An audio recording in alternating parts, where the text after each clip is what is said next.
ಬೆಳಗಾವಿಯ ಸುವರ್ಣಸೌಧ ಅಂದ್ರೆ ಅದು ಪವಿತ್ರವಾದ ಜಾಗ. ಅಲ್ಲಿ ಜನಪ್ರತಿನಿಧಿಗಳು ಸತ್ಯವನ್ನ ಮಾತ್ರ ನುಡಿಯಬೇಕು. ಆದರೆ ಮಹಿಳಾ ಮತ್ತು ಮಕ್ಕಳ ಕಲ್ಯಾಣ ಸಚಿವೆ ಲಕ್ಷ್ಮೀ ಹೆಬ್ಬಾಳ್ಕರ್ ಅವರು ರಾಜ್ಯದ ಮಹಿಳೆಯರ ದಾರಿ ತಪ್ಪಿಸುವ ಕೆಲಸ ಮಾಡಿದ್ದಾರೆ. ಸುಮಾರು 54,000 ಕೋಟಿ ರೂಪಾಯಿಯನ್ನು ಆಗಸ್ಟ್ ವರೆಗೂ ನಾವು ಕ್ಲಿಯರ್ ಮಾಡಿದ್ದೇವೆ. ಗೃಹಲಕ್ಷ್ಮಿ ಹಣವನ್ನ ಈಗಾಗಲೇ ಖಾತೆಗೆ ಹಾಕಿದ್ದೀವಿ ಅಂತ ಸದನದಲ್ಲಿ ಎದೆ ತಟ್ಟಿ ಸತ್ಯ ಹರಿಶ್ಚಂದ್ರರ ತಲೆ ಮೇಲೆ ಹೊಡೆದಂತೆ ಸುಳ್ಳು ಹೇಳಿ ಎಸ್ಕೇಪ್ ಆಗಿದ್ದಾರೆ.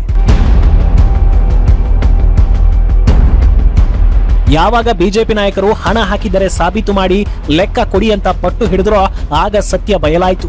ಹಣ ಹಾಕಿದ್ದೇವೆ ಅಂತ ಸುಳ್ಳು ಹೇಳಿ ಉತ್ತರ ಕೊಡಲಾಗದೆ ಸಚಿವೆ ಲಕ್ಷ್ಮೀ ಹೆಬ್ಬಾಳ್ಕರ್ ಸದನದಿಂದಲೇ ಪಲಾಯನ ಮಾಡಿದ್ರು. 3 ದಿನವಾದರೂ ಲಕ್ಷ್ಮೀ ಮೇಡಂ ಸುಳಿವೇ ಇಲ್ಲ. ಇದೇನಾ ಜವಾಬ್ದಾರಿಯುತ ಸ್ಥಾನದಲ್ಲಿರುವವರ ವರ್ತನೆ? ಇದು ರಾಜ್ಯದ ಮಹಿಳೆಯರಿಗೆ ಹೆಬ್ಬಾಳ್ಕರ್ ಮಾಡುತ್ತಿರುವ ವಂಚನೆ. ಬರೀ ಭರವಸೆಗಳ ಮೇಲೆ ಭರವಸೆ ನೀಡಿ ಈಗ ಗೃಹಲಕ್ಷ್ಮಿ ಹೆಸರಿನಲ್ಲಿ ಮಹಿಳೆಯರ ಕೈಗೆ ಖಾಲಿ ಚೆಂಬು ಇಡ್ತಾ ಇರೋದು ಸ್ಪಷ್ಟವಾಗಿದೆ. ತಮ್ಮ ಸುಳ್ಳು ಬಯಲಾದ ಮೇಲೆ ಸಚಿವೆ ಹೆಬ್ಬಾಳ್ಕರ್ ತಾವು ಸುಳ್ಳು ಹೇಳಿದ್ದನ್ನ ಒಪ್ಪಿಕೊಂಡಿದ್ದಾರೆ. ಆದರೆ ಸದನಕ್ಕೆ ಕಪ್ಪು ಚುಕ್ಕೆ ತಂದಿದ್ದಕ್ಕೆ ಸ್ಪೀಕರ್ ಅವರ ಮುಂದೆ ಆಗಲಿ, ಸದಸ್ಯರ ಮುಂದೆ ಆಗಲಿ ಅಥವಾ ರಾಜ್ಯದ ಕೋಟ್ಯಂತರ ಮಹಿಳೆಯರ ಮುಂದೆ ಆಗಲಿ ಕ್ಷಮೆ ಕೇಳುವ ಕನಿಷ್ಠ ಸೌಜನ್ಯವನ್ನು ಅವರು ತೋರಿಸಿಲ್ಲ. ಇದು ಅಧಿಕಾರದ ದರ್ಪವಲ್ಲದೆ ಮತ್ತೇನು?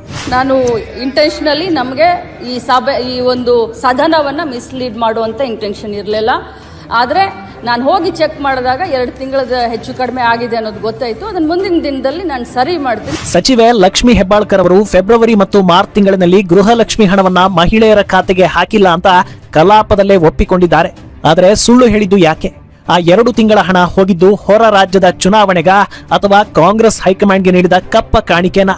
ಆ 2 ತಿಂಗಳ ಗೃಹಲಕ್ಷ್ಮಿ ಹಣವನ್ನ ಕಾಂಗ್ರೆಸ್ ಸರ್ಕಾರವೇ ಗುಳುಂ ಸ್ವಾಹ ಮಾಡಿ ಬೃಹತ್ ಹಗರಣ ಮಾಡಿದೆ ಅಂತ ಆರ್ಥಿಕ ಇಲಾಖೆಯ ಗೋಡೆಗಳು ಹೇಳ್ತಾ ಇವೆ.